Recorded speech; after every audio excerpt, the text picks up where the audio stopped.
Bismillahirrahmanirrahim. Sahabat-sahabat semua, Assalamualaikum warahmatullahi wabarakatuh.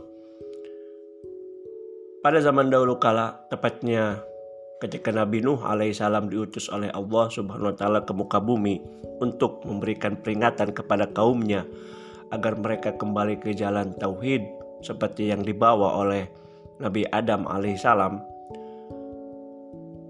Nabi Nuh mendapatkan respon negatif dari kaumnya, yaitu berupa resistensi, pembangkangan, dan pengingkaran. Yang mana dakwah Nabi Nuh itu selama 900 tahun itu hanya menghasilkan atau hanya berbuah segelintir orang saja yang mau mengikuti jalan yang dibawa oleh Nabi Nuh alaihissalam. Maka sebagai konsekuensinya Allah SWT memberikan azab bagi kaum Nabi Nuh berupa bencana, yaitu bencana kekeringan.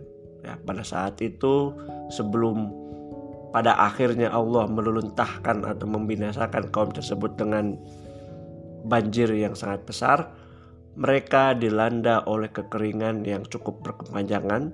Kalau dalam tafsir Sawi dikatakan selama 40 tahun, dan juga tingkat fertilitas dari para perempuan di zaman itu yang sangat rendah sehingga mengancam eksistensi atau keberlangsungan dari kaum mereka.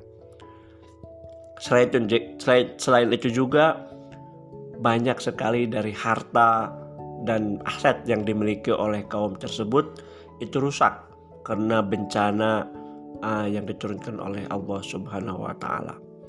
Maka solusi yang ditawarkan oleh Nabi Nuh alaihissalam kepada kaum mereka adalah ajakan untuk istighfar, ajakan untuk meminta ampunan, meminta pertolongan kepada Allah Subhanahu wa ta'ala, sehingga Allah bisa menurunkan hujan, sehingga Allah bisa menganugerahkan harta dan anak-anak, sehingga Allah bisa menyetop, memberhentikan semua bencana yang disebabkan oleh pengingkaran kepada mereka. Di sini imbauan atau peringatan dari Nabi Nuh kepada kaumnya untuk beristighfar itu menurut tafsir As-Sawi tidak hanya bisa ditafsirkan dengan mengucapkan lafaz astagfirullah, akan tetapi juga makna daripada istighfar di sini adalah bagaimana kita menjadikan Allah SWT sebagai jalan keluar bagi segala kesulitan dan kesempitan hidup yang kita alami. Saudara-saudara semuanya, saudara-saudara seiman, maka dari sini kita bisa mengambil sebuah ibrah bahwasanya apabila kita dilanda kesulitan hidup, apabila kita merasa bahwa hidup kita penuh dengan cabaran, penuh dengan tantangan, penuh dengan hal-hal yang membuat kita sangat sempit hati ini, maka alangkah lebih baik, baiknya kita mencoba untuk melakukan muhasabah, melakukan renungan sejauh mana tingkat istighfar kita kepada Allah SWT. Seperti yang yang telah tadi saya sampaikan, bahwasanya istighfar itu tidak hanya sekedar melafalkan astagfirullahaladzim, tapi di sana juga terdapat sebuah kepasrahan, terdapat sebuah perasaan di mana kita mengembalikan semuanya kepada Allah SWT. Kita menjadikan Allah sebagai jalan keluar dalam setiap kebingungan, dalam setiap kesempitan, dan dalam setiap kesulitan yang kita hadapi dalam hidup ini. Insya Allah dengan istighfar, maka keluh kesah kesempitan hidup itu akan dibukakan oleh Subhanahu wa ta'ala. Cuma sekarang ada pertanyaan, apakah pantas kita membawa kesulitan kita membawa kebingungan kita kepada Allah Subhanahu wa ta'ala?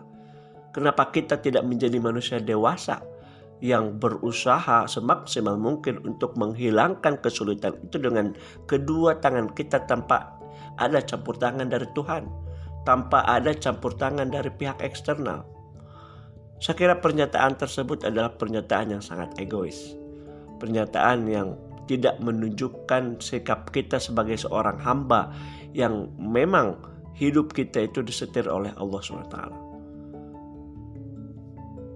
Kalau kita memahami ajaran Islam, kita akan paham, kita akan tahu bahwasanya semua kesulitan hidup yang kita hadapi ini akan lebih kuat apabila kita adukan hal tersebut kepada Allah SWT, dan itu akan menjadi sebuah energi positif bagi kita untuk bekerja dalam real kehidupan kita.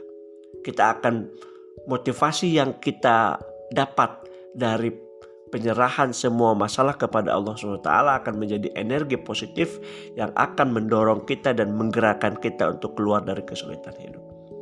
Saya kira tidak benar ungkapan yang menyatakan bahwasanya jangan hanya datang kepada Allah itu membawa permasalahan-permasalahan. Yaitu memang dalam satu sisi memang baik, memang betul, yaitu kita jangan sampai datang kepada Allah hanya dalam masa kesulitan saja. Di dalam kehidupan kita yang dipenuhi dengan kegembiraan, yang dipenuhi dengan kelapangan hidup, maka kita juga harus menghadirkan Allah dengan apa? Dengan cara bersyukur, mensyukuri apa yang telah diberikan oleh Allah SWT dari semua karunia.